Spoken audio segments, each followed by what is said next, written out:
বাংলা ভাষার অপমান ও বাঙালিদের হেনস্থার বিরুদ্ধে ইটাহারে প্রতিবাদ মিছিল করল তৃণমূল কংগ্রেস।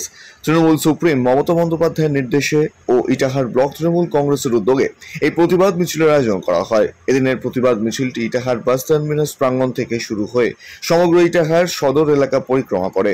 মিছিলে নেতৃত্ব দেন ইটাহারের বিধায়ক মোস্তাফ হোসেন। পাশাপাশি মিছিল শেষে ইটাহার বাস টার্মিনাস প্রাঙ্গণে একটি প্রতিবাদ সভা পালন করে তৃণমূল নেতৃত্ব। জানা যায়, বিজেপি শাসিত হরিয়ানায় রাজ্যের গুরগাঁও সহ বিভিন্ন রাজ্যে বাংলা ভাষার অবমাননা ও বাঙালিদের উদ্দেশ্য প্রণোদিতভাবে হেনস্থার অভিযোগ উঠছে পুলিশের বিরুদ্ধে। ফলে কেন্দ্রের বিজেপি সরকারের ওই রাজনৈতিক চক্রান্তের প্রতিবাদে ইটাহারে প্রতিবাদ মিছিল করে তৃণমূল কংগ্রেস।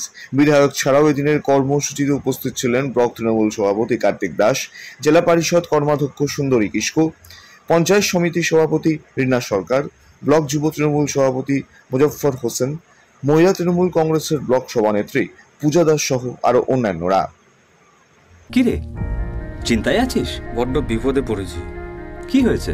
আমার এক নিকট আত্মীয় আগুনে পুড়ে গিয়েছে। চিকিৎসক প্লাস্টিক সার্জনের কাছে রেফার করেছে, তো বাইরে গিয়ে চিকিৎসা চালানোর মতো সামর্থ্য এখন তো হাতের নাগালে প্লাস্টিক সার্জন। তাই কোথায়? রায়গঞ্জের রোজা ক্লিনিকে এখন নিয়মিত রোগী দেখছেন প্লাস্টিক সার্জন। টেন্ডেন ইনজুরি, জন্মগত ক্ষত যেমন ঠোঁট কাটা, মূত্রনালী প্রতিবন্ধকতা, ব্রেস্টের যে কোনো রকম সার্জারি, এভি ফিস্চুলা সহ একাধিক চিকিৎসা যত্ন সহকারে হচ্ছে। রোজা ক্লিনিক, উকিলপাড়ায়, রায়গঞ্জ রেল স্টেশনের পাশে।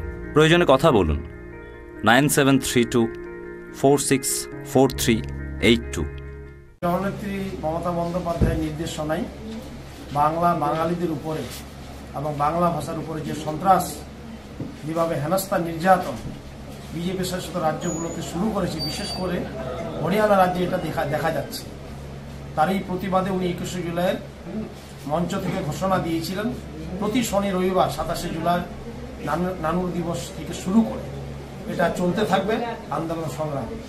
তারই অঙ্গ হিসাবে আমরা ইটাহার ব্লক তৃণমূল কংগ্রেস একেবারে আমাদের ইটাহার পথসাথী থেকে উত্তরপাড়া বটতলা হয়ে পোরশা হাটকলা থানামর হয়ে আমরা এর একটা মিছিল পরিক্রমা করে আসলাম, বৃষ্টিকে উপেক্ষা করে, দুর্যোগ দুর্বিপাককে উপেক্ষা করে। এখানে মানুষের ঢল নেমেছিল, আজকে একটা জনজোয়ার সৃষ্টি হয়েছিল। আন্দোলনের ধাস তীব্র থেকে তীব্রতর হচ্ছে।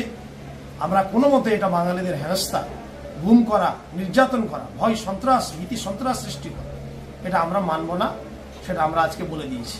তাই আজকে এটা বিরাট সফল দেখার মতো মিছিল অনুষ্ঠিত হলো এবং আগামীতে পর্যায়ক্রমে প্রতিটি অঞ্চলে এর মিছিল এবং পথসভা অনুষ্ঠিত হবে নেত্রীর নির্দেশনায়। ইটাহার থেকে দীপক মজুমদারের রিপোর্ট, কুলিক নিউজ।